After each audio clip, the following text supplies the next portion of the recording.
Welcome to our final session of the Fundraising 101 series. I know it's been a while since we did our last session on the retail fundraising. So I welcome you all and great to have you in this session of peer learning and discussion on fundraising. I know we've been calling this the fundraising success stories, but I'm sure this is more than just success stories, and we hopefully get to hear to a lot of learnings, a lot of success stories, and a lot of innovations and ways of thinking about fundraising in this particular session. So before we move on to the session, I just wanted to also give a context on why we are doing a session like this, right? So in May, we kickstarted this entire Fundraising 101 series. And when we started this series, the idea was to give a holistic understanding about fundraising and what all actually goes into it. So, if you really recollect, or people who have been part of our entire fundraising 101 would know that we did multiple sessions, I think around 6 to 7 sessions on varied topics around fundraising. We started with strategy, we spoke of pitching to funders, how to frame very, very strong proposals. We spoke of retail fundraising, marketing. So we thought it was useful to give a holistic understanding of what all goes into fundraising, and hence wanted to do this series of Fundraising 101.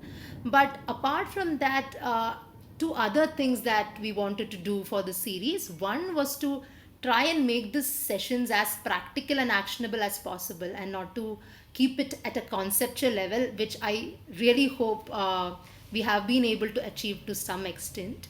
And second, also provide a platform where we provide a platform to engage with other people, and this could be either funders. So we did a mock pitching session with funders for the pitching part. We wanted to also give a platform where, as a group, you all are able to come together, share your learnings, and so on. So, hence this peer discussion and learning session. I think such sessions are really, really important, because how much ever we do knowledge sessions, how much ever we talk about planning and strategies, especially something like fundraising requires a consistent approach to it. And I think understanding and drawing inspiration from each other is extremely important. So, hence, welcome you all once again to this session on peer discussion and learning. And today we have with us four organizations who have their stories of fundraising to share with us. So these are four organizations, I would say, at varied point of their journey. They have their own fundraising experiences, they have their own fundraising journeys to share with us. And we have them here today because we honestly believe there are stories that they have which we can learn from. Welcome to all the four participants to this session. And before also briefly introducing these participants, I want to also acknowledge the fact that while we have these four participants, I'm sure that there are many more of you in the participants who have your own experiences and learnings to share. So, also want to request you all and strongly encourage to participate in this session actively. So, this wouldn't just be a one-way session. While we have certain questions for the core team or the panelists here, what I would really like is for all of you to contribute and share your own experiences, point of view, or thoughts on some of the questions we have. So I'll try and keep this session as engaging as possible, while the format that we said is 1 hour of discussion plus half an hour of question and answer. I'll try to make it as open as possible, as engaging as possible, and at the right point also give opportunity for the rest of the participants to kind of open up and speak. Meanwhile, please feel free to share any questions you have on the chat box here. Yeah. So yeah, moving on to the four organizations here. Ashwini, if you can move to the next slide. Yeah. Yes. So first, let me welcome Dr. Prahladan from Bhumi. So Bhumi was founded in 2006 and has been here in the ecosystem for the last 16 years. They are one of the largest volunteer organizations in India, and I'm sure That's one of your USPs for fundraising as well. And they provide comprehensive education support to underprivileged children across India. And they also enable volunteers across India to contribute across various cost areas like environment, animal, and community welfare. They are present across multiple states in India today. Bhumi around 2018-19 was a 13 crore organization and has almost doubled its I would say annual budget in the last couple of years. I think we would definitely love to hear from you, Dr. Pralat, and the journey that you have been through. So welcome to the session. Next, we have with us Mr. Suresh Subramanian. He's from Anushka Foundation for Eliminating Club Food. And the purpose of this organization is to transform young lives and really help them unleash their potential. Again, like Bhumi, Anushka Foundation also works across multiple states and multiple districts in the country. And they have been here for the past 5 years. And as you can see, they have a strong presence with the institutional fundraising ecosystem, the CSR, and the domestic foundations. So, welcome, Mr. Suresh, to the session. Next, we have Simran Preet from Sanji Sakya. So, Sanji Sakya is, I would say, one of the younger organization in this cohort today, but have been able to, I think, demonstrate quite a lot of work and impact in the last few years that they have been here. Their work is primarily focused in and around Punjab, and they have, I would say, a very different model of work with their Punjab Youth Leader Program. Their annual budget is around 2.5 crore and have been able to leverage retail, HNIs, and the institutional funders. And finally, we have Ms. Chitra from Satya Special School. So Satya Special School works in Pondicherry basically and focuses on the domain of disability, women empowerment, livelihood, and advocacy. They have been again in this ecosystem for a while. And today they are funded by some of the large institutions like APPI and Hans Foundation, and they have an annual budget of over 3.5 crores. So again, Ms. Chitra, welcome to the session. Really looking forward to hearing from you as well. Great. So maybe I think we can stop the screen share, Ashwini, and would just love to look at the speakers. And I would also encourage the other participants to please switch on the video. And please parallelly do put in your questions, your thoughts on this chat. Like I said, we want to kind of make it an open session. So, on to the panelists. So, what I would like to start with, I know you all have had your own fundraising journey, your own fundraising experiences, and I'm sure that you all have your leverage points or expertise as well. So, where I would really like to start from is to understand in your journey of fundraising. I'm sure there might have been some point of that inflection, right, where you made some decision or you made some investments, something that helped you step up your fundraising game. Or it could have been entirely organic. It has been probably the result of cumulated effort over the years. But I think if we could start with some thoughts from each of you about your fundraising journey and what you feel was that critical, I would say, inflection point in your journey where you made some strategic decision or you made some key investments, whatever that helped you step up your fundraising game. Maybe we can start with Dr. Pralathan. Yeah. Thank you, Minu, and thank you, Satpa, for organizing this.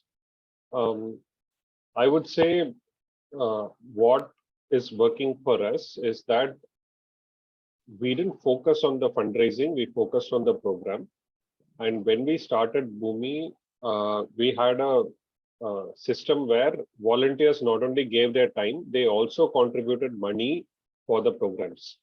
We had a system where volunteers used to contribute every month a certain amount that was sufficient to run the programs. until 3 or 4 years into running the organization, we never did any fundraising outside of our volunteers. It's only when we started doing events that we had to go outside to raise funds. So this naturally helped us build a strong retail fundraising base, which once, without technology, we did face-to-face fundraising where they would sell, take receipt books and do fundraising. Once technology was available, like once Let's Change was launched, which now became gift fundraisers, we were able to seamlessly shift from a face-to-face thing to a technology-based peer-to-peer fundraising platform. So our strength is our volunteers uh, to do our programs. For fundraising, we are able to leverage the same people to do peer-to-peer fundraising. About 20% of our entire budget is raised from through peer-to-peer fundraising. Great. No, thank you for sharing that. So, just a follow-up question, right? So, was this what I understand is this has been your journey from the start, right? It was a very Yeah, organic growth where you yeah, started with volunteers, and after a point, you realized yeah, that it kind of has to grow. yeah. Um, so, would you say, was there any sort of like when you probably moved from retail to institutional, was there any shift in your agenda or strategy that you had to make, or any conscious decision that you had to make? So our first few institutional funders came because we had built a brand to recruit volunteers. Our first few donors found us by searching us on Google and found us institutional donors. But now what's also happening is our volunteers are also reaching out to institutions, asking them to fund the programs. So again, there our volunteer base is helping us uh, get more institutional donors. We were working with institutional donors just before the CSR law came. So when the CSR law came, we were in a position to sort of leverage that. We had necessary due diligences, accreditations, the processes in place where CSR companies felt comfortable working with us, which helped us to scale rapidly. Um, that's how I think institutional funding has helped us. Primarily, that has been CSR rather than foundation funds. Thanks, Dr. Pulatan. So I'm just moving on to Mr. Suresh. So Suresh, if you want to share a few thoughts on this. Yeah, so our focus has always been on the program and the program quality. Uh, One of the things that we decided right at the beginning was the end goal. We said we want to be present in every district in India. Uh, and in the last 4.5, 5 years, we've gone from being in about a single district to 107 districts. Of course, leveraging the government. But so that's been a stated goal right since the beginning. And this is a shared vision between the board and the leadership. So whichever board member you pick up, talk to them, you will get the same response. So I think a shared vision on what our end goal is and chipping away at that. We of course started with a single district in 2018. And then in a year's time, we're in about 10 districts. But so that's how our journey was. And the focus was on designing systems and compliances which could take in large program sizes. So that was the focus right from the beginning. Clearly defined outcomes like coverage, retention, and quality are the three outcomes that we look at. And bringing about systemic change. So that's been our journey in terms of fundraising. And we are focused just on a single channel, I would say, just on CSR, nothing else. Great. Thank you, Suresh. Simran Preet, over to you. Right. So, like you said, Sanji Sikha is a relatively younger organization, and we are in our fourth year. So, And like till last month, we didn't have any single team member doing just doing fundraising, right? I think it has only happened this month that okay, now there's somebody who's focusing on this. And so I think if you your question was what has been key, right? So I think even at the time of when Sanji Sikha began, this was and ours is a very I would say very regional region centric organization, right? We are wedded to Punjab in some sense, right? It's the region, the reason for existence is that Punjab is in a mess and that we need to do something about it. So that's how it really came into being, right? And hence we the initial team which came together, that and this is, if Punjab is sort of going south, it's not just our problem, right?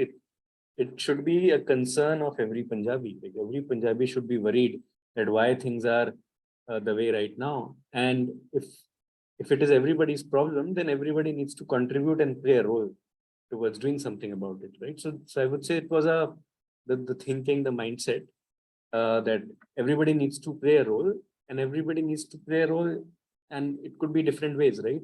You can contribute, like Dr. Pralathan was saying, volunteers is their big strength. So we would also ask several people to give their time and to give, to contribute in not just in financially. And they eventually, those volunteers in some cases became full-time team members, in some cases became funders, right? So that's how it really sort of came. So I would say really focusing a lot on making people aware about the situation, like what is happening, because many people in the beginning thought, why does Punjab need anything, right? Punjab is a prosperous state and everything is great here. It doesn't need much. So I think the first task really was to just share that what is the mess really and why Punjab needs support. So, and because of that, many people started asking, oh, things are this bad. What can I do, right? How can I contribute? So just that question, right? How can I contribute? I think it was a great starting point for to engage with several people. So yeah, and then I think it became a sort of a network of people who would simply care, and some of them may just want to stay updated, right? May not necessarily do something very actively, but just like a well wisher, we're there. So I think just cultivating these people even before Sanji Sikha, I would say, began, I think I would say was a step which has now helped a lot in fundraising. Thanks, Simran. And I think I do have follow-up questions for all of you, but I just want to wait and finish this and then come to specific parts of it later on. Chitra, yeah. Yeah. So I think the initial 10 years for us were very focused on just the beneficiary. It was a very small center, and we used to concentrate more on our programmatic implementation, raised whatever funding we could in Pondicherry. I think 2010, things started changing. Two things happened. One, I think like Dr. Praladhan said, we also got a bunch of volunteers, but these were all volunteers from outside the country. Because Pondicherry is a former French colony, there's always a lot of, say, students, even organizations visiting and wanting to explore funding opportunities. So the visibility for Satya was also large at that time. And then we tried, and I think as an organization, we're very strong in writing multi-year proposals with very, very strong impacts, and impacts that can be assessed and seen. So I think that is how we started. At the Hans Foundation has now been with us for the last 10 years, though they all initially come saying, we would only do 2 years, 3 years, but then, every time they come back and say, what next? So I think our success has been that though we started small, how we kind of today have grown to this organization where we provide end-to-end services, right from a newborn child to somebody who is 40 plus with a special need, but also not just the beneficiary perspective, but also all the other stakeholders. And I think because it's a very, very small place where we work with, we are able to kind of network a large number of both academic research organizations and also funders. And I think that's been basically Satya's success. We are very, very strong in our proposals. And in fact, I think at any point, if we send about 5 proposals, 4 get accepted. And these are not proposals for just, regular activities, but these are proposals which show you a link as to why this is important for us to not just continue what we are doing, but also to show a dynamic kind of a growth pattern in the organization.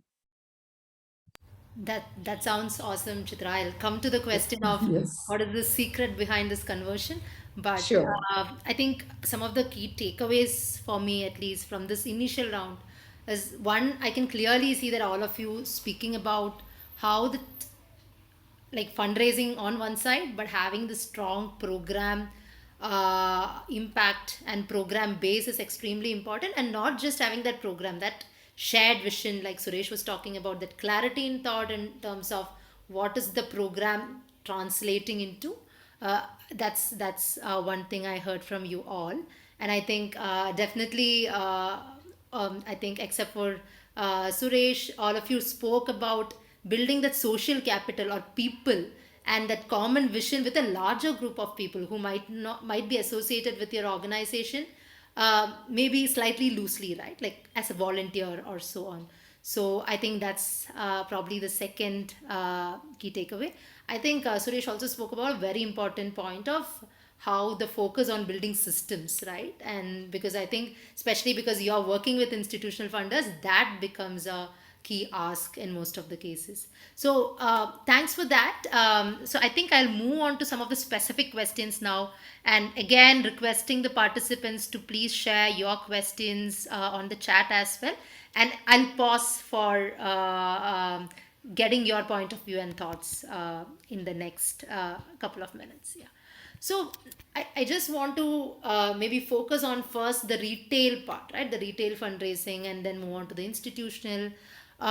So this, while you all spoke of building the volunteer base, right? And I think Simran, you spoke of this common cause of Punjab, right? And I believe Bhumi also had this certain cause areas and people who associated with that. But how easy is doing this, right? Because it's a collection of a lot of people coming together. One, how do you really build this set of people who feel as passionate about the cause that you're working for, right? And one is building this, and second is also managing. You need, I believe, in the back end some systems or so on to manage these volunteers, being able to effectively leverage these volunteers. So just want to get your thoughts on that. Maybe again, Bhumi and Sanchi Sakya, because you work in this specifically, would like to hear from you both first. I think managing volunteers is a huge separate topic by itself. But briefly, I would say we put the volunteer first. We are I started Bhumi with a bunch of friends because I wanted to volunteer. And I think that Bhumi is a platform for social change makers like me. We give volunteers the opportunity to work on causes of their choice, start new things. That sort of open platform that puts the volunteer first enables this sort of fertile space later for the fundraising to happen. That's what I would say. I think also, like I shared, technology plays a key role in both managing volunteers in our regular work. Otherwise, it will be very difficult to interact with so many people, engage with so many people, scale our projects across the country without physical boundaries of cities, and also for fundraising. Like we used to do face-to-face fundraising where donor details used to come in chits and papers and things like that. And we would send them a thank you mail, and 30% of the mails would straight away bounce because there would be some spelling mistake, something like that. imagine everything is online and all those problems are simply taken away. And also taking it online on a crowdfunding platform also helped us because we were asking only 50, 100, 500 10 years back in the paper fundraising. And sometimes the ask is 50, 100, 500, whatever, 100, 500 on a crowdfunding platform. But people see the other box and are open to giving 50,000, 1 lakh also, which was not happening in the face-to-face fundraising. So that's how I think technology has helped us. But technology is a layer above what we have worked hard to build, which is the volunteering, which I believe is a ocean by itself. Just Understanding that. one question is, do you use any specific channels to today acquire volunteers? Like, let's say, do events in college or social media? If you can just name few channels that you potentially use. Our biggest source of volunteers is people searching for volunteer opportunities, searching for Bhumi and finding us online. Okay. Social media doesn't get us as many volunteers. Our second biggest channels would be institutional partnerships with corporates and then colleges. Okay. Okay. So we work with colleges and corporates to promote volunteering with the corporate in the colleges. But the people who fundraise for us are primarily our own volunteers who come with us, work in our programs. We work with colleges and corporates to promote volunteering, which is one of our missions. They don't necessarily raise funds for us. Get it. Yeah. Yeah. And I believe this retail fundraising, the chunk of it would be your individual giving, right? Or is there also an HNI focus that you all have? Um, Not, I mean, there's no HNI focus. There could be HNIs giving to us, but it's largely individual giving Okay. and very largely P2P, peer to peer. Get it. Yeah. Simran, over to you. Would like to understand. I know you spoke about this cause, but still, is it so easy to get people to believe in the cause? So, are there any strategies that you used, data that you used? How did you build this a common passion between people? And again, managing. And two other questions I have for you is there a diaspora that you have funding that you've tried to leverage? And I think you also spoke of HNI. So if you have any thoughts around HNI funding also.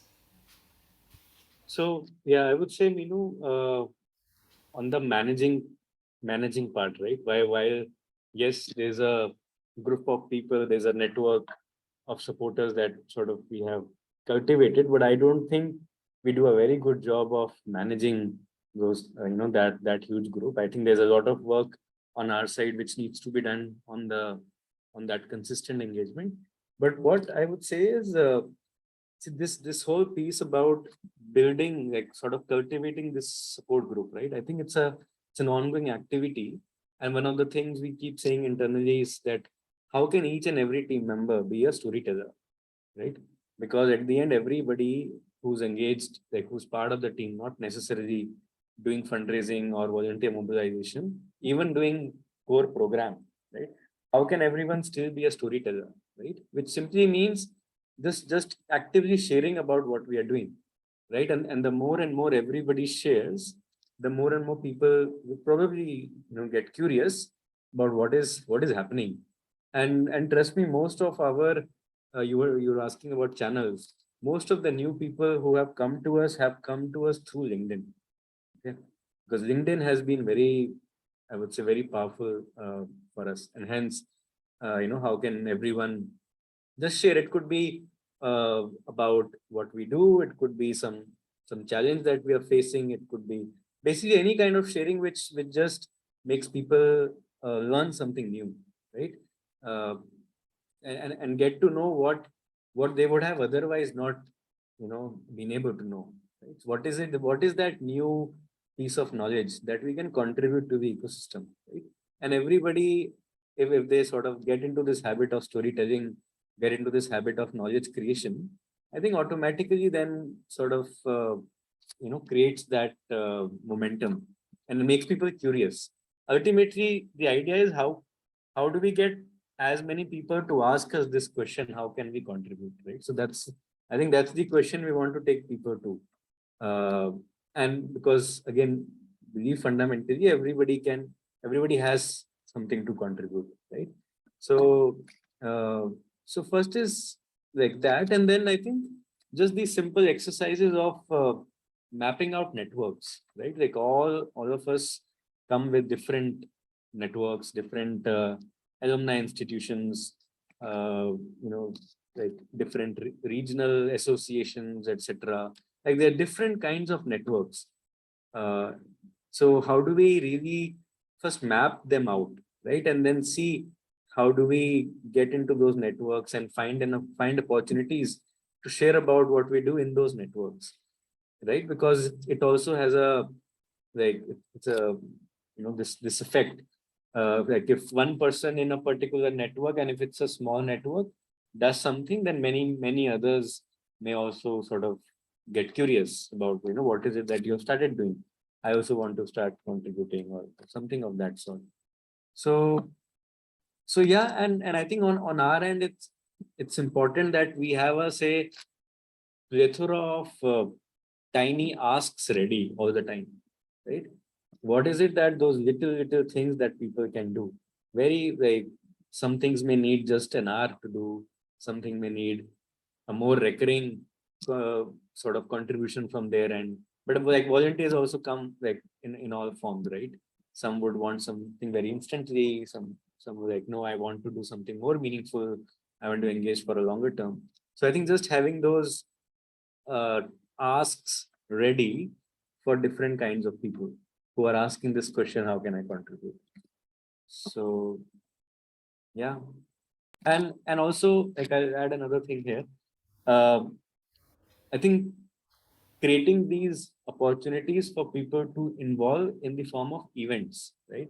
So how do we not lose out, say, different occasions that almost have an annual nature to it, right? For example, the anniversary of the organization, the anniversary of our work in a particular district, right? Like all these are reasons to celebrate, reasons to talk about, reasons to just share what is happening, right? So these events then give people more opportunities to get involved, to come forward and see what's happening.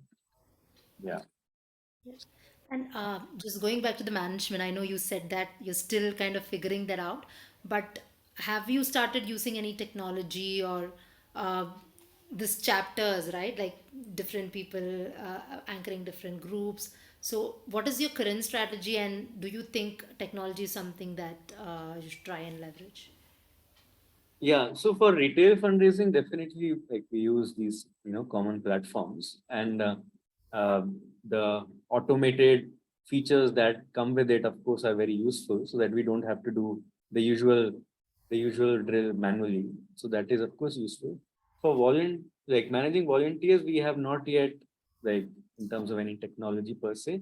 I would say the common uh, platform being used to keep in touch with them, to engage with them, to keep them updated what's happening, and it's simply been WhatsApp primarily. Like we have like across Punjab, like the different districts, we have these WhatsApp groups for every district, and there are people who are in those districts who are involved. So it's like a regional community also, and where it's not just about what Sanji Sikha does. Over there it is more about just people who care, right? That children need to get better opportunities. Anyone who cares can just like be a part of there, and then people like share with each other, contribute, and to other organizations as well. In fact, actively encouraging many more organizations who are working in education mainly to also be a part of it and just share more. So it's a the idea is to just nurture the ecosystem so that everybody supporting each other, and uh, that way. And diaspora, is it something that you today uh, try and tap into?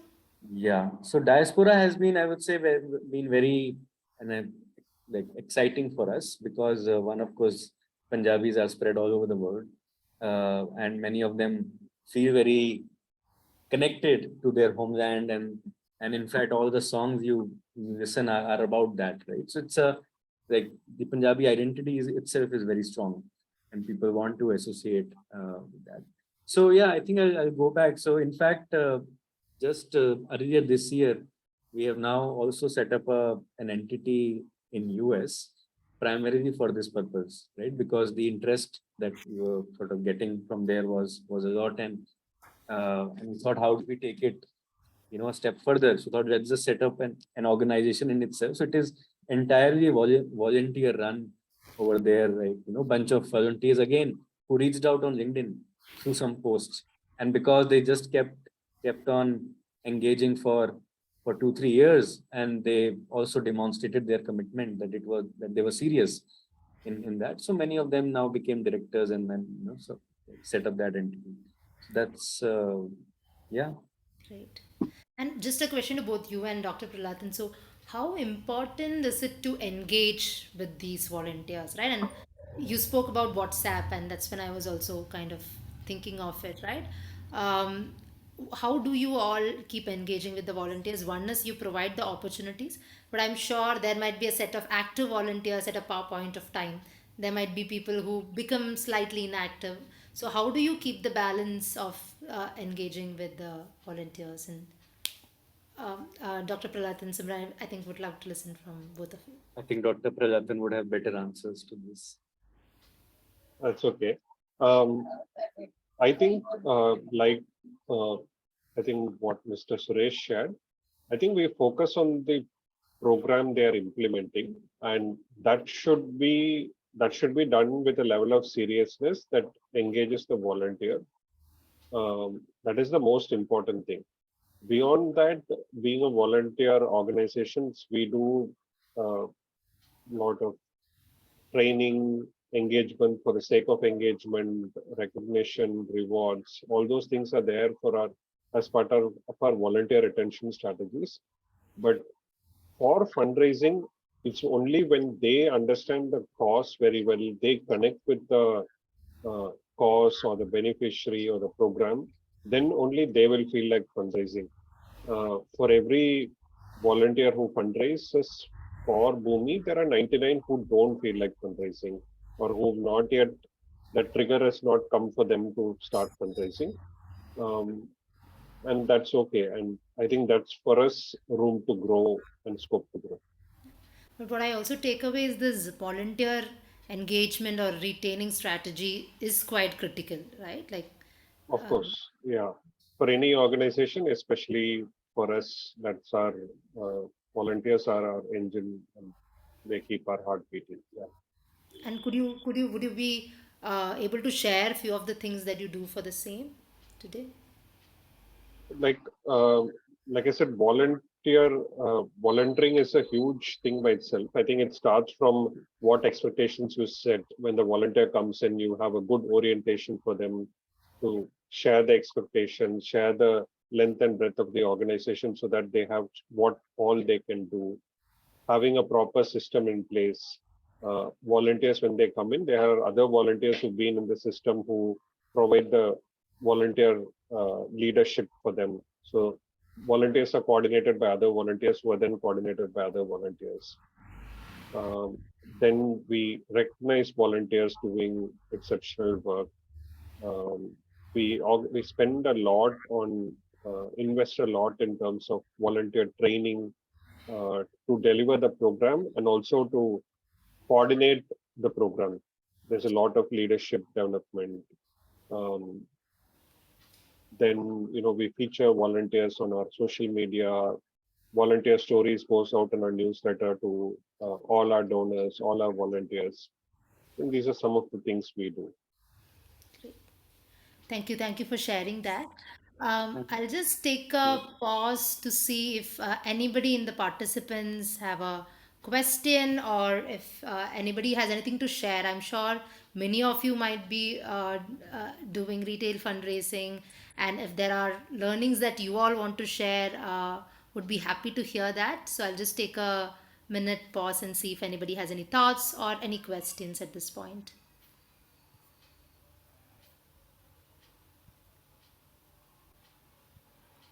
I have a question. It was mentioned like some crowdfunding websites. What would be the best website to start with. I'm very in need of fundraising, and I often get stuck on what resources to use. And so a couple of you have mentioned different sorts of resources for crowdfunding. And so where would be the best place to start, or what website would be best to start with crowdfunding? I would say use give fundraisers, but Keto and Milap are great options as well.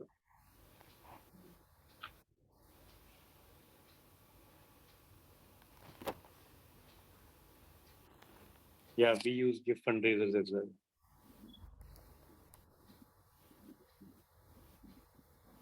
Great. I hope that answers your questions. Shambhavi, I think you have a question. Thanks, Minu. Yeah, my question is basically about what's the best way to get a donor's buy-in? What is, I mean, what would you tell a donor? Like, what is the best way to get them to be interested? I know a lot of you shared examples of, similar, you said about centering it around an identity, and I thought that was really interesting. But is there anything you can share about, just one thing you would tell them to make them say, okay, I want to donate? Shambhavi, I would also say I think there are certain questions still on the institutional part that we have, the CSR. So we'll come to that. I think this one was largely on retail, and I believe your question was also on how do you get individuals to pay, or what do you say to individuals to get them to pay? Would that be right? Yeah, so it's about mainly about retail. Simran, do you want to take a shot at it? So I think if it's depends on how is the interaction happening. Like if it's possible, can we do some homework about the person before meeting the person, right? What is it that they are looking for? What is it that they are interested in? What will really excite them? If it's a possibility to do that research beforehand, I think that is always very useful.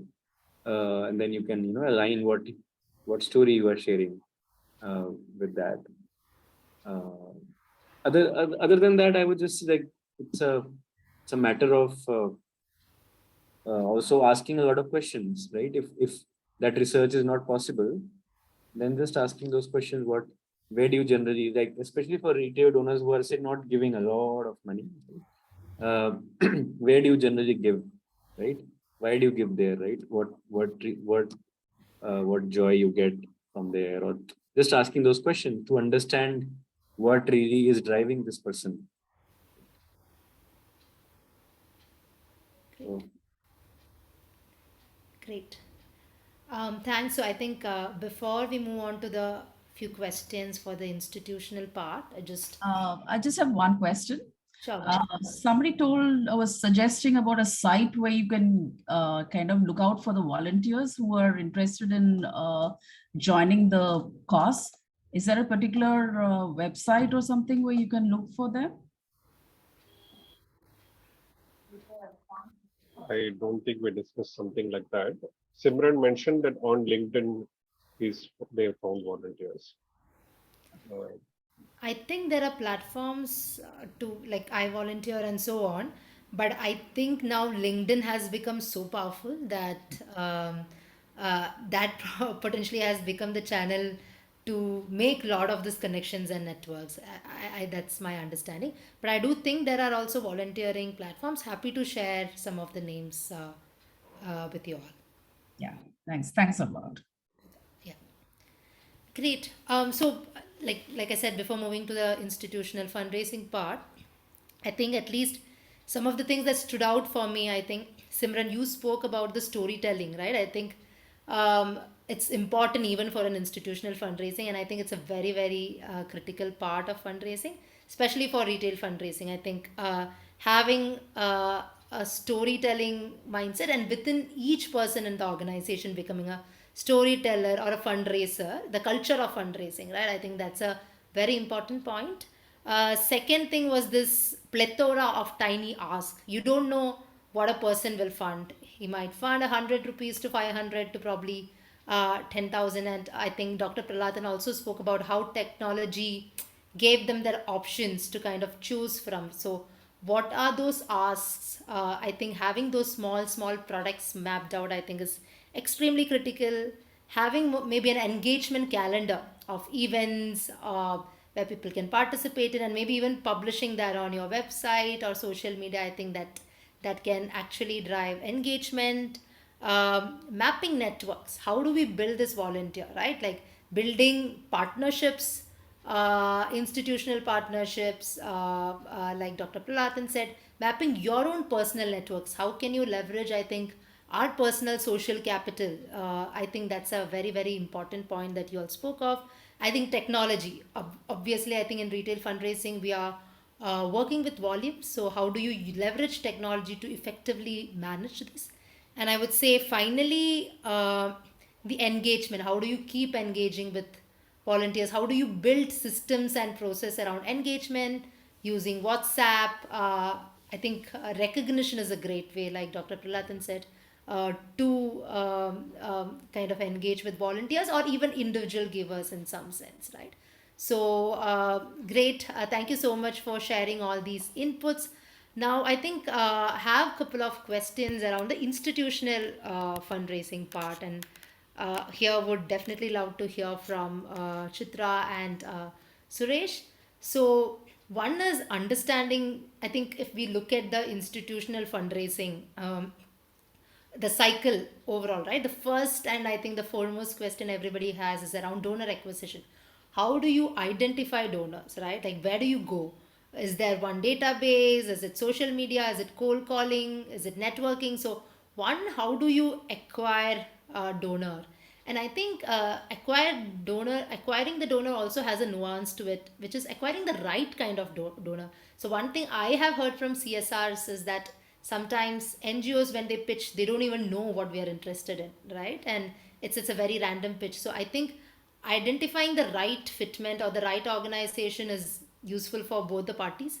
So maybe I'll start with that. From donor acquisition to conversion to engagement, I do have questions, but maybe understanding how do you acquire donor as the first step, and then converting it, right? Like once you have that donors, you have said yes, I can speak to you or I can see your proposal.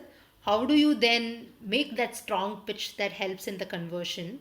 That's the second question. And the third is, then how do you convert them, like 10 years of engagement? Or I remember in my conversation with Dr. Suresh, he spoke of how a 5x or a 3x to 5x change has happened in the contribution from the institution, right? How it has grown in contribution. So finally, and how do you kind of engage with them for a long term period? How do you grow that funding is something that we would love to understand. So maybe Suresh, we can start from you. Sure. So I think where we started from was looking at people who have a connect with the cause, personal connect with the cause. We are on disability, so is Chitra. So finding a high net worth individual who has a connect with the cause is where we started off, and very high chances, because when you're starting off a program, while you may have a vision and stuff like that, but execution on ground has not started or is at a very small stage. So you need people who understand the risk involved, are willing to fund you for the risk, are willing to accept failures. So therefore, people who either have a connect with the cause personally or in the family or unrestricted funding. So this is where our journey started off. Our first 2 years were purely unrestricted donors and people with high net worth individuals who want to connect with the cause. So that helped us in establishing, we talk about 107 districts now, but 4 years back we were in 11 districts. But we kept saying we want to be across India, pan India, blah, blah. So that was there. And once we were able to demonstrate success in a few districts, then the second step was doing CSR research, because I think research is critical in terms of how much money is available, which geographical areas, while thematic area is important, it may so happen that the company has not funded disability at all, right? And so that I see as an opportunity rather than saying they don't work in health or don't work in disability. Because we go in and say that this is a cause and this is the return on investment, so they are looking at successful projects. So we just look at geographical overlap, money is available within the CSR budget, and then finding someone senior, either at the board level or a senior CSR representative to connect and pitch. So that's been our process of acquiring donors. So Suresh, again, do you use any, so this, when you say this research, right? Are there any specific portals or so on that you use for research? So initially we started off with each company's website, Okay. but then you had this portal, which was live till about March this year. You could go in, you could type in the unique identification number of the company, and you would get a list of all projects that they funded in the last 5 to 6 years. But unfortunately that has been taken off. But I think the the Ministry of Finance is setting up that portal where NGOs can get registered, companies can float projects and so on. So I think there is a fair amount of data available on the net. So either use volunteers to get the information that you require. Yeah, so that's how we have gone with it. And so you mentioned that it's usually through a connect. That's what I understood, right? And Right. not so much cold calls or emails. So this connects would be from, so would it be your organization, probably your leadership and board, kind of trying to identify the connects? Primarily that. Okay, get it. Primarily that. Sure. Then I'll just go to also the follow-up questions, right? Which was on the conversion and the engagement further. Once you have that meeting set up, how do you ensure the conversion happens? And is there again, right, like a percentage conversion that people should keep in mind, or how do you ensure that conversion happens? So most times conversion doesn't happen. We would be happy with the 10% conversion rate. Right? Sometimes we are lower than that also. Agree. Yeah. So I think it's very important to accept the fact that you're rejected more often than not. So as long as you can do that, you can sustain that. So because there are 10,000 companies, right? And so many high net worth individuals and all. So yeah, so conversion happens, they could be very, like one of our largest donor today had to spend money 2019-20 last quarter, pre-COVID quarter. They came to us, saw our program, visited one of our clinics, gave us the money, and they have then scaled up. We've been able to demonstrate scale and consumption of money, compliance, all of that. So we have gone about 5x in the last 3 years. Right. But yes, so it's I would say it's a matter of chance. It's a matter of how prepared you are to accept rejection. And we've had a couple of cases where donors have not continued with us, but most donors who've started with us have continued with us, whether they have scaled or remained at the same level. But so yeah. So on But that yes, note, 10% conversion is I what know we it's a high number, probably. So what I take away is that ensuring that pipeline is hence important, right? So ensuring that we have people, founders we are talking to at every level, I believe is important. And a question on the engagement, while I know that one key reason for probably the funders to also stay with you, Suresh, was the kind of scale and impact you have been able to demonstrate. Beyond that, are there things that you need to do, right, to ensure that the funder is happy and want to continue with you? So every donor, every funder is different. We have had people who like really detailed reports. There are people who come back in a year's time. So we have a regular communication which goes out. Every quarter, there's a quarterly report, a generic quarterly report about the organization which goes out. Now, whether it actually gets read or not and to what extent it gets read is a different fact. But from our end, that's all you can do, right? We also try and do one-on-one meetings with the donor, the concerned donor, who was the key person. So after the quarterly reports go out, we try and engage in meetings and talk about the organization's vision and where we want to go, outside of what we are doing with them. So they feel engaged on that. And sometimes these meetings come through, sometimes more often than not, they don't come through. But we've been successful at doing at least 1 or 2 meetings with each of our key donors in a year, besides the reporting. So I think that's critical. So for them to know what is happening in the organization besides the project which is being funded is critical. Okay, great. Thanks for that, Suresh. I'll move on to Chitra. I can see there are certain questions. I'll come to that. I'll just also take Chitra's thoughts on these questions. So I think generally for large foundations, the process is already in place.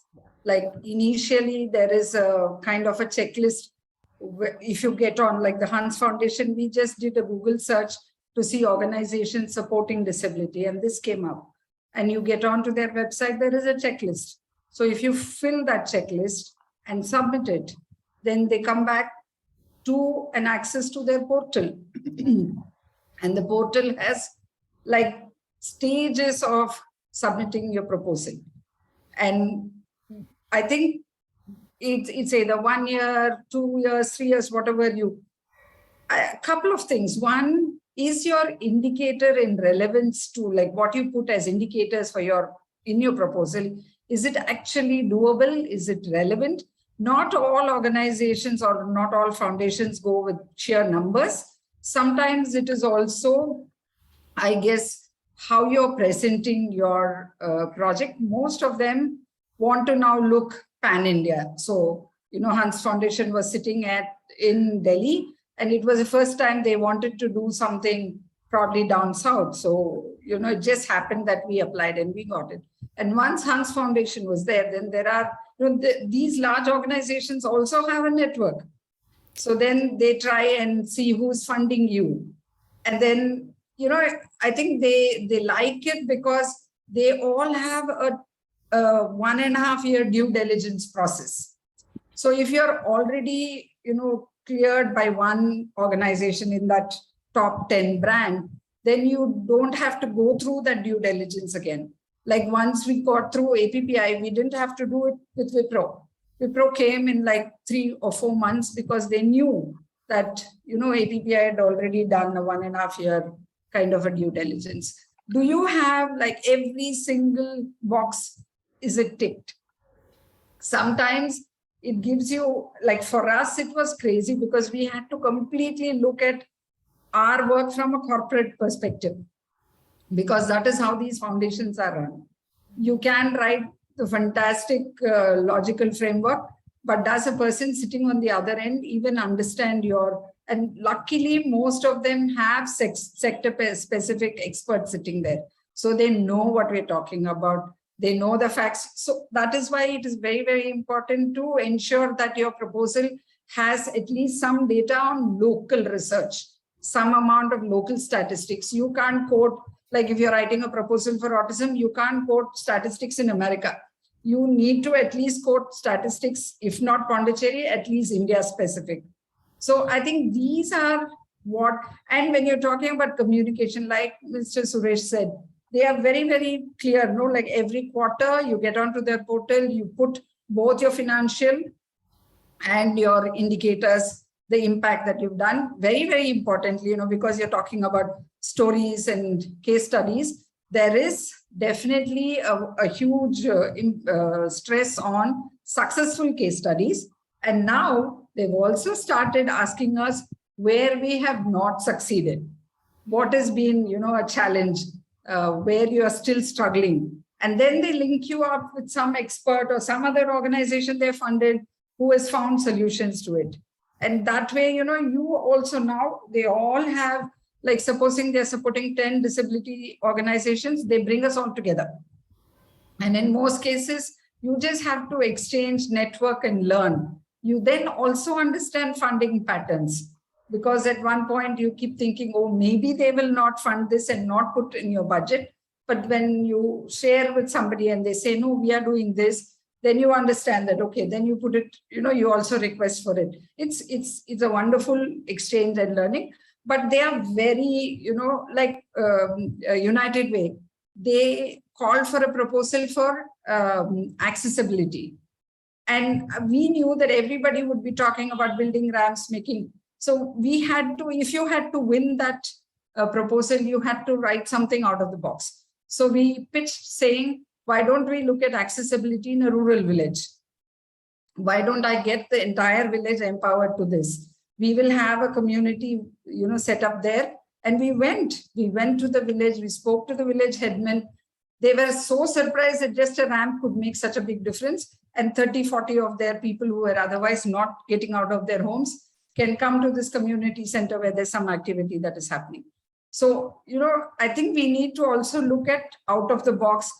That is what most foundations are looking at. They want to support regular programs, but they also want to see where you have been slightly different from the rest. Most importantly, geographic specific. You can't be copying something that is successful somewhere, trying to implement it. If it is not culturally appropriate, then I think it doesn't fit in. Just a question I had. So, like Yeah. you said initially, right? Most of the foundations, they have their processes in place, right? It's more about how the proposal talks to them. And Chitra, so one question I had: most of these foundations again fund out of box things, but also look at certain scale, is my understanding. So. Because you were also based in Pondicherry and trying to demonstrate something, how difficult was it to convince the funders on that? So I don't think when they talk about scale, they talk about just numbers. Yeah. They also talk about scale in terms of, how holistic your intervention has been. So if you write to them only for maybe early childhood, but then they would land up asking, so what happens to all the others? Or even if this early childhood, what is the percentage of the population in Pondicherry that you're covering? So Satya is now the largest rehab service organization in Pondicherry.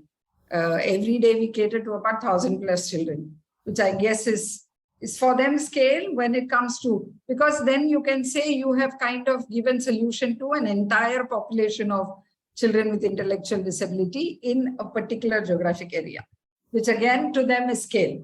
So scale is it's not how we understand, it's also how they kind of see. For us, I think it became interesting because both these organizations, both the Hans Foundation and APPI, have a very, very strong disability focus.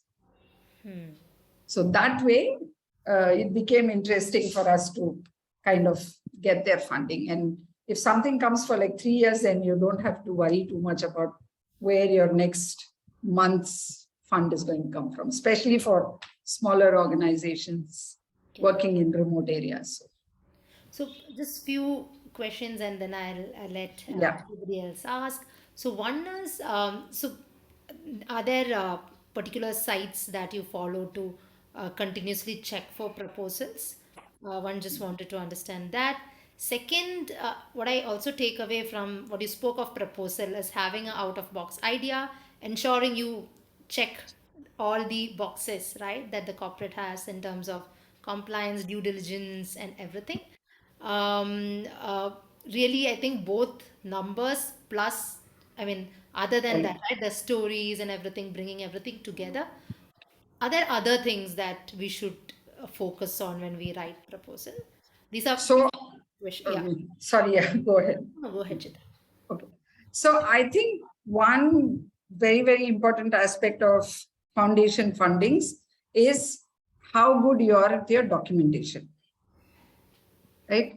Which also means not just sending them pictures of one festival that happened or, a child who has started to walk, but probably what impact has this done to the entire ecosystem? like in Pondicherry, uh, because we have such a rural focus here, we are even during COVID, we did door to door.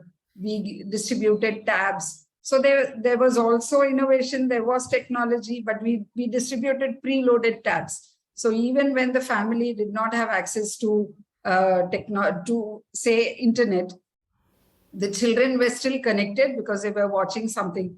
So innovations like this is something when everybody else was asking for maybe giving provisions and giving, sanitizers, and we wanted to kind of, I think, meaningfully keep the child engaged, because most of the beneficiaries we handle are single household, like single mother beneficiaries. So the mother had to be busy with her household work, the child had to be kept occupied. Then the only way of doing it is to ensure that the teacher goes to the class, to the homes, but she doesn't go physically, but she goes through a technology. So that was, and we raised large amount of money even on crowdfunding. I think we just tried it.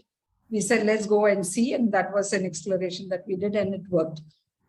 But what organizations like foundations look for is, so they have a deadline. Supposing the entire cycle is quarters. So supposing April, May, June is a quarter. By the 10th of July, you need to submit your financial statement. You need to submit your progress, what they call a progress report, and success stories and failures. And if you've had any deviation in your budget, why? So, it's like, what foundations are looking for, and you have to very, very importantly get your entire team member to own your proposal. Otherwise, you're not going to be successful. In fact, our proposals are written by my team. Like they tell me, okay, this is possible, this is not possible. So it's not top down, it's bottom up. And only if you do that will you ensure there is impact. Otherwise, you're going to write something and something else is going to happen. So Okay. Great. So one more question probably left out was yes. the channels or the platforms that you today use for identifying. So we do a blind Google search on foundations funding disability. But then you miss out on, say, livelihood. There are plenty of organizations funding livelihood. So there was a call for proposal from one of these organizations. I did not pitch for disability, but I said, can you support a livelihood program for women with disabilities, girls with disabilities? So even if it is waste management, now I'm saying I'm going to involve children with special needs in waste management in their rural area. Will you support me? So can you tune so you're basically working with children with disabilities, but your end focus is social inclusion. How do I get social inclusion? Maybe if I get them involved in solid waste management in the community in which they live, then, find ways of it. Then I also achieve other things. I get the youth exposed. There's a lot of youth engagement that can happen. People with disabilities, but adults who can be engaged in the community. So you probably have to tweak your proposal a little so that I do just a blind Google search, sometimes funds for NGOs, or if there is an NGO network where there are these, foundation details, we just keep looking at who is funding what. And very important to see what their past funders, what kind of projects have they funded before. And if it falls under yours, don't apply, because they are tired of funding the same project again.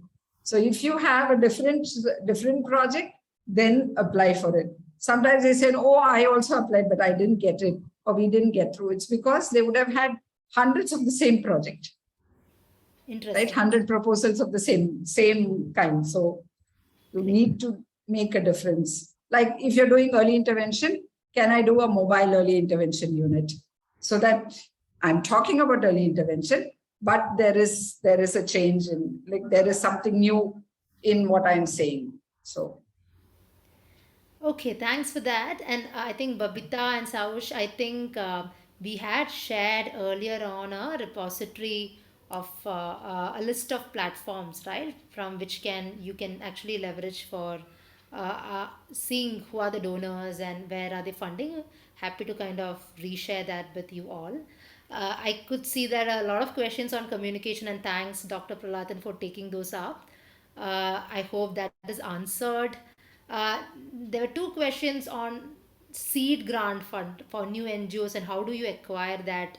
Um, I know Mr. Suresh made a very important point of how you will have to, I mean, how they have, as an organization, had leverage individual connects, right? HNIs, who were able to really trust them initially for the couple of years. And that was a strategy that they followed as an organization. But I mean, would request kind of open it up for all the others as well. If you have any thoughts on how to sustain yourself in the initial years when the NGO is just starting off.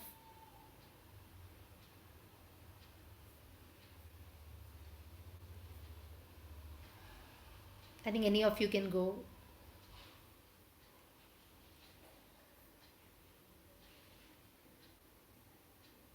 I would share briefly. I'm saying two sort of complementary things. One thing is to focus on your program because that's why people would fund you. Second thing is, I see it's also one of the most important roles of a founder to raise funds. There are people who say that I'm a program person, I don't like fundraising, and I see such people struggling. If you don't enjoy fundraising, then it is going to be a struggle. So focus equally on, there's like your two eyes. One is program, one is fundraising. Yeah. Of course, there are a lot of other things as a founder. You need to work on culture and people and things like that. But these are the two important things in the first few years. Any thoughts, Chitra and Simran, on how to kind of look at raising funds in the initial years? I think I completely agree with Dr. Prahlad. In initial years, it's the founder, and you spend sleepless nights worrying where the next. But if your program is very, very strong, and now I think there are plenty of avenues to, you call yourself a social entrepreneur, then there is. When I started in 2003, things were very, very tough in Pondicherry. So you had to then keep pitching to people who know you and people who understand your work. Then you slowly go on to one funder, and then from there, many more come in. I think one is transparency in your work. I think that becomes like the buzzword now. Do you have all your statutory compliance in place from day one?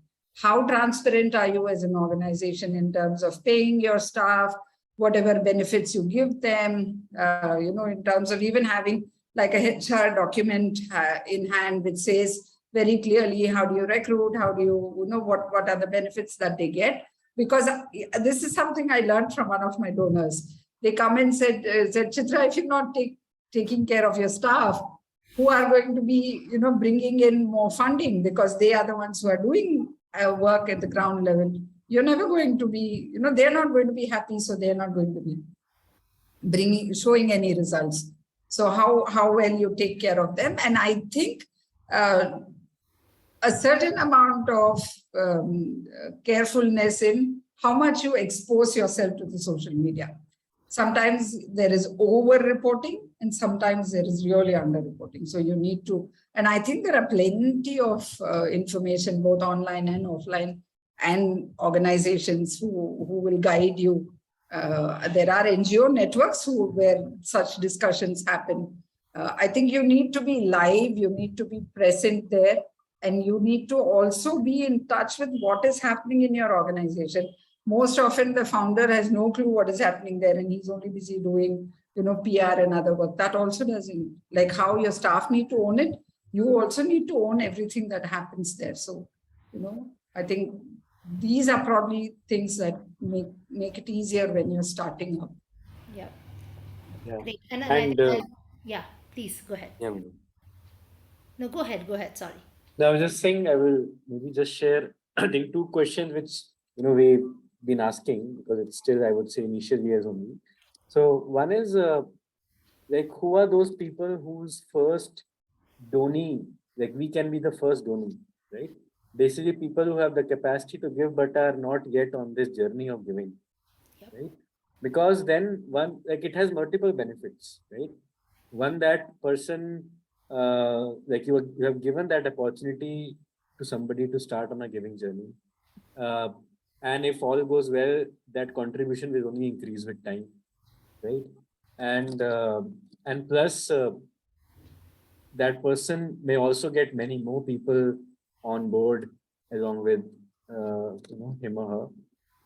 And also, chances are that this fund will be unrestricted, right? So, and maybe I'm largely talking HNI centric here, because I've seen in the initial years and all the more, because in the first 3 years you anyway can't get CSR. So identifying those HNIs becomes key.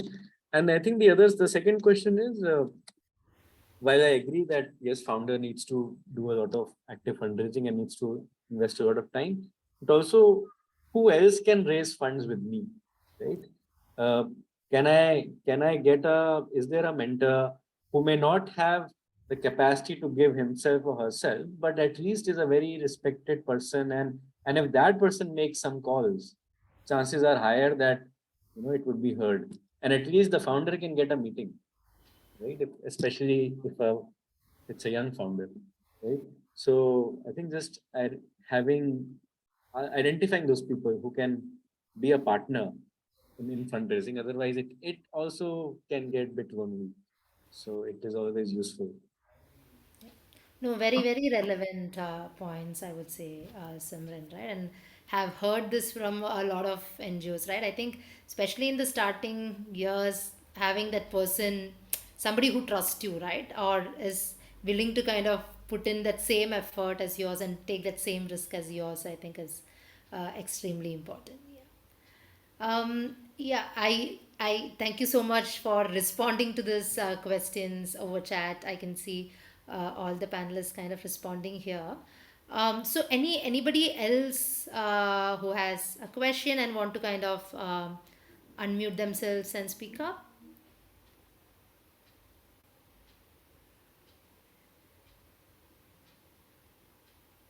I think the sending proposals, definitely I think to foundations they have a set process, so I don't think, like Chitra said, sending to them cold proposals is very effective.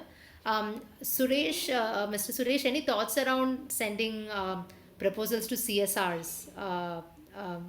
Is that something that you think has been effective, or even there would you recommend having a connect before? No, I think a standard proposal is important. Many times CSR agencies want a proposal like overnight. You suddenly have, I have to spend the money, or the business comes back and says, we have done very well, we have been very profitable, this is the additional money that we have to spend. So having a standard proposal to absorb that money in a short period of time, and we keep a 24-hour deadline saying if you've been reached out, then within 24 hours, we should be able to submit a proposal. And the only way that can happen is having a standard proposal.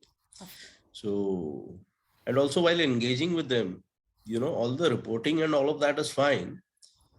But even people on the other side in CSR companies, they are under pressure of reporting. Suddenly the CSR committee decides to meet and says, I want to report on all your grantees. So being able to, meet that particular requirement is probably more important than everything else. Yeah. Suddenly on a Sunday evening, you get a call saying, I have a meeting tomorrow and I need an update, even if it is 2 slides in PowerPoint. But meeting that particular requirement is probably the most important thing, So, yeah. Yeah. The standard proposals, I think, are critical. Great. When I was going for my wedding, somebody called me and said, I need a proposal. Wow. I got time, I didn't send it, but yeah, happens. Great, great. Yeah. So any other, so if not for I have a question, question, yeah, Minuji. yeah, sure, Subhash. Yeah, my question is when for the first time you are calling any facer or any organization who are the potential supporters, so how we should speak to them so that at least they are motivated for a short call? Because sometimes we are so puzzled, so tensed that they have picked the call up and we actually make it hodgepodge. Then how we should pitch in? So that is the question. Thanks, Subhashri. Um, any of you want to take it? So I think in-person meetings and visit your project site, these are the two most important things. A call could lead either to a project site visit or, an in-person meeting where you're able to make a better impression. Yeah, so nothing like a project site visit. That is the program and that is, you see impact over there. There have been cases where we have done remote, some of the parents of children born with clubfoot getting on the phone and talking with donors. We have done that as well. So I think getting them to hear the impact firsthand from the beneficiary is what I would say is critical. And in terms of any prep, right, I think Subhashri was probably also talking about the first call that you get. And Subhashri, correct me if I'm wrong, right? And how do you present yourself? Maybe after Yeah, that, yeah. we can Yes, say, yes, that's what I'm also thinking, that yeah, definitely that can happen. But to tell them, yeah, we want to have a call with you. So that is very difficult to start with. That ice breaking is very difficult sometimes. So any tip for that, if any? maybe I can just share a few thoughts, Subhashri, and I'll let the team also add, right? One, like, I think having the standard proposal, right? So, one, being ready, like, I think we also have to be ever ready. We don't know when the proposal call comes in. I think that is important, which also gives you, in some sense, a confidence that you have that storyline in mind and you know what you're going to present. If this is a organization whom you know probably, or the research part, right, knowing who's the other person on that end and being prepared, I think the prep part is, I feel, important, which means having that proposal or knowing who's the person on that, not just the organization. I think maybe knowing the person also usually helps, right? Either doing a LinkedIn search and so on, which usually helps. And then I think as long as then you're confident about your program, right, and are able to articulate that to them, that's all I can think of, right, in terms of kind of presenting yourself to the donor. Those would be my thoughts. But again, the others in the call as well, if you have any thoughts, anybody in the call can contribute. I would say practice your elevator pitch. Um, do it outside. Uh, you should be able to deliver it in your sleep, and practice makes you perfect. Very relevant point. Yeah. I think we'll just have to practice it. Yeah. And be super prepared. I have a question about the teams which lead this fundraising in each of these organization. How big is the team? I mean, we can't afford to have a big team, so I'm just wondering, what is the minimum number of people do you all have who solely work for fundraising? One person. Bharti, depends on your budget. I would say if it's under 5 crores, uh, the founder should lead the fundraising. Um, if you're looking to scale beyond that, then start hiring people. When you get to, like Suresh said, one person, in our organization, it's a bunch of people at our scale. It should be proportional to your scale, but definitely the fund founder is the most important fundraiser. So are they all volunteers or are they all employed by the organization? We have paid people fundraising for us, yeah, fundraising professionals.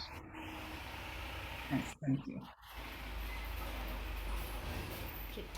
See, and Any often the fundraising person also does donor compliance, right? So you got fundraising as well as donor compliance. So it's not.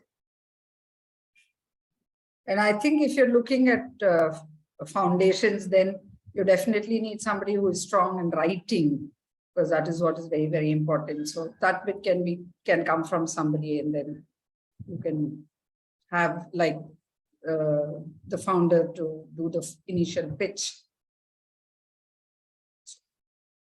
Thanks. This is Babita. I have a question. For these the grant institutions, grant foundations, and so on, how do we keep track of when they're coming up with a call for proposal? Is there a particular time per year that all of them, or it's how do we keep track? So I think there are general call for proposals that keep coming up. If you're on any of these portals, or say funds for NGO, they send you information, or you go and look for it.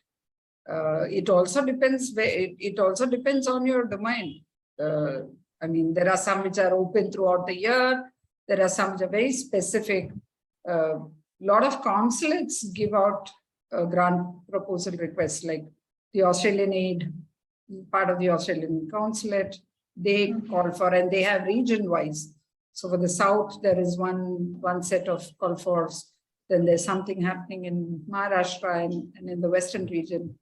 So you'll have to keep looking at this. So I think in the fundraising team, somebody who is tech savvy and who can keep browsing the net, or I think you can even have a volunteer who does that, purely looking at what is there in the space. I think that makes a lot of sense. Have a dedicated volunteer looking at, yeah.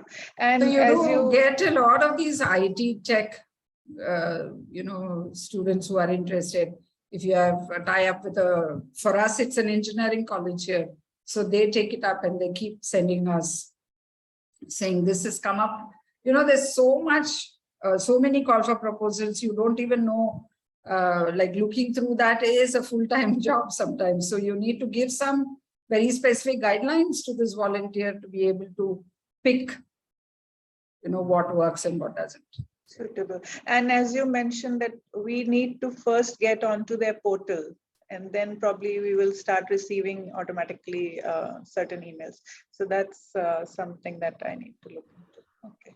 So just a follow-up question to Chitra. This is Rajan Mani here. Hi, am I audible? Yes, you are. Yeah. Yes. So, so going back to this whole thing about organizations sending out requests for proposals, etc., like funds for NGOs, and you mentioned some of the embassies and so on. But ultimately, those who respond without having a prior contact with the organization are only going to be one amongst many. And so is it really worthwhile? Because I've had occasions when I've spent quite a long time developing proposals in response to these kinds of open requests, and I don't hear back, and I wonder why I spent all that time. And very often these organizations have very, very detailed formats for replying to their request for proposals. So in terms of, as was mentioned by another speaker, that when you're less than 5 crores, only the founder is the one who really has the time and effort to do all this fundraising. Does it make sense to invest as opposed to making use of your networks and people that you already have contacts with? So I guess that depends on your strength. For me, proposal writing is my strength. So I can probably write, APPI is probably one of the most simplest, but one of the most, they all give you 300 words. So you put down a 30-page concept into just 300 words, which means you have to really have a thorough knowledge on what you want to write in it.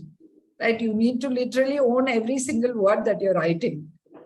And that's an art. So writing proposals is not, but I started like this. I just wrote to Hans Foundation. If you are interesting, if your proposal is interesting, you will definitely come, they will definitely come back to you.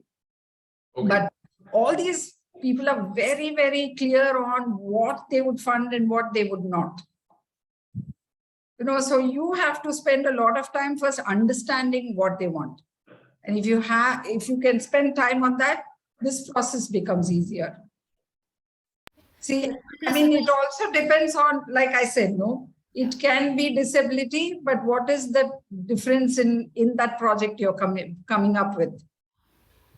right? Where is it? What is your unique selling point? That's what works with these foundations, because they also want to say we are doing a very unique project, right? They don't want to say we are doing 10 projects which look the same, isn't it? So that is where you need to spend a little more effort, and but it's worthwhile, right? Because you might have, I only need to write 3 proposals and I might get my complete budget from there. So then I focus on my program. When you're short on staff, then this is easier, right?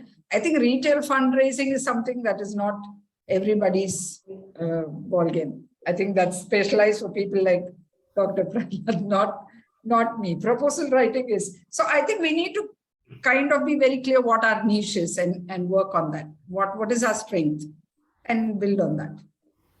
Thank you, Chitra. Thank you. I think there are 2 more hands I can see raised, so I'll just quickly take that and then we'll wind up because we are over time already. Meghna, do you want to My unmute? question was, do you have any tips or advice for somebody applying for FCRA? Because it's really hard to get. Don't apply. I'm reading this big book. So Meghna, maybe the FCRA. How Sorry. big is your organization, Meghna? So we're a project for adults with autism, and we have No, how big in terms of budget? budget. I'm not fully sure. I'm really new to this, and we've been an organization for 11 years now, but it's still Unless you have full-time people, if you're a 1 crore plus organization, don't go for FCRA. That's what I would say. It's a lot of compliance work. And Bharti, right? Meghna, So if I can add, entire Europe, I'm saying because we are somebody who's benefited from foreign funding for a couple of years. Europe now tells you no funding to India. A lot of European foundations which had offices in Pondicherry, because it's a French territory, have all wound up and they're all looking at Africa and Nepal and Bangladesh. India is not priority anymore. And I would definitely go by what Dr. Prahlad said. FCRA is going to get too tough for any small organization to, then you need to either outsource or you need to have somebody who, it's getting amended every second day, and to be catching up with what is coming today, from the government is going to be really tough. So, but then I think there's also a lot of low funding available in the country, which needs to be tapped. Okay. Great. Thanks. And Meghna, we'll soon have sessions on compliance. So I think some of these questions, if you're participating in those sessions, you can also raise there. The final one from Dr. Twinkle, and then we can probably wrap up. So first of all, thank you everyone for this informative session. It's really very helpful for small NGOs and for people who are starting these initiatives. So my question is basically for the small NGOs, it's really difficult in the initial phase to develop the funds. So sometimes founders are doing, and that way it can be done, but for how long, how long it will take to develop that system of regular fundraising in that NGO or that organization? Like initially it can be done by the founder support or one way or the other way, but then how long it will take to develop that continuous system that funds can be sustained for long? So is there anything that should be taken care of or that should be definitely kept in mind for those organizations? And also regarding the team part also, initially it cannot be that we can have a very large team in the NGOs or very big team or specific people for fundraising or anything. So who should be doing that part and how big should be the team for that? Thank you.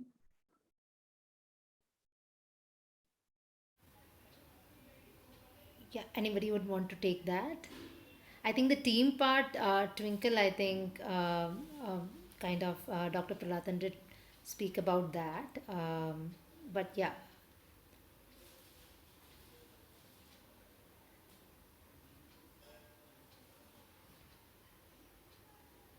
Any thoughts from the panelists or anybody from the participants?